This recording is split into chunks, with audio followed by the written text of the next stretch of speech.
भूख इंसान से क्या कुछ नहीं कराती, घर में चूल्हा जल सके इसके लिए सरकारी राशन चाहिए। और अगर सरकारी राशन चाहिए तो यूं सैलाब को पार करके राशन की दुकान पर आइए। ये तस्वीरें कानपुर देहात की हैं, जहां भोगनीपुर तहसील के भरतौली गांव के लोग इस तरह से अपने पेट भरने के लिए सरकारी राशन हासिल कर पाते हैं। किसी के हाथ में झोला है तो कोई प्लास्टिक का टब लेकर इस उफनती नदी को पार कर रहा है। और यह 1 या 2 दिन की बात नहीं, यह 30 साल से चली आ रही तपस्या है। कि 5 गांव में एक राशन की दुकान है। इस वजह से लोगों को नदी पार करके और 12 महीना यहाँ खेती किसानी के खेत हैं और जंगल है, तो सब ये समस्याएं हैं। बार बार जाना आना पड़ता है। गर्भवती महिलाएं बच्चे राशन लेने जाते हैं, तो यहाँ से 3 किलोमीटर दूर पड़ती है राशन की दुकान। तो शासन और प्रशासन से मेरा आग्रह है कि मेरे गांव के लिए अलग से दुकान कर दी जाए।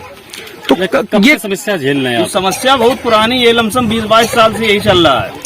कोई पुल की व्यवस्था नहीं यहाँ है? पुल की व्यवस्था भी नहीं है, नाव की भी व्यवस्था नहीं है। अच्छा, अगर ये नदी पार ना करी जाए तो फिर कितना लंबा सफर होगा? नदी अगर नहीं पार करके जा रहे हैं तो हमें 150 रुपए खर्चा करके हमें 30 किलोमीटर घूम के जाना पड़ता है। मूसानगर होके तब जाके चपरघटा से फिर वहाँ बरंडा पहुँचते हैं हम लोग।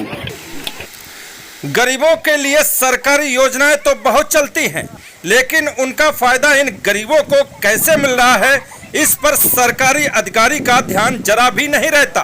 प्रशासन तो इस बात से अनजान है कि कोटे से मिलने वाले राशन को कोई यूं जान हथेली पर रहकर आता है।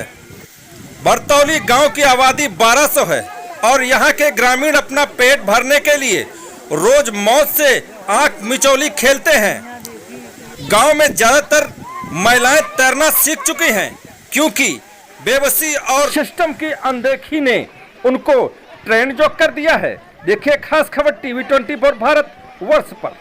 क्या नाम है आपका? कुंती देवी नदी पार करके कहाँ से राशन लेने गई थी? हम यहाँ से गए थे, मुंडा गाँव है। कब से ला रही हूँ राशन? हम जब से हमें याद भाई, हमारे 30 साल शादी को हुई, जब से हम बराबर जाते हैं। आप लोगों को डर नहीं लगता आप इतनी जान जोखिम में डालकर? क्या करें, डर तो बहुत लगता है। अगर नहीं जाते हैं तो राशन गायब हो जाता है। अगर 4 दिनों के अंदर अंदर वहाँ नहीं पहुँचे तो फिर मिलता नहीं है, तो मजबूरियन जाना पड़ता है। क्या करें? अंगूठा न लगाए। इसके लिए कभी आपने बात की अधिकारियों से? कहा कि जो हमारे गांव पे ही राशन बंटवाया आते हैं नहीं, यहाँ पर कौन आते हैं तो हमारी क्या सुनते हैं? वो यहाँ वहाँ घूम के चले जाते हैं, हमारी कौन सुनता है? आज आप लोग कहीं से आ गए हैं तो इतनी बात कहने को मिल गई है, कम से कम।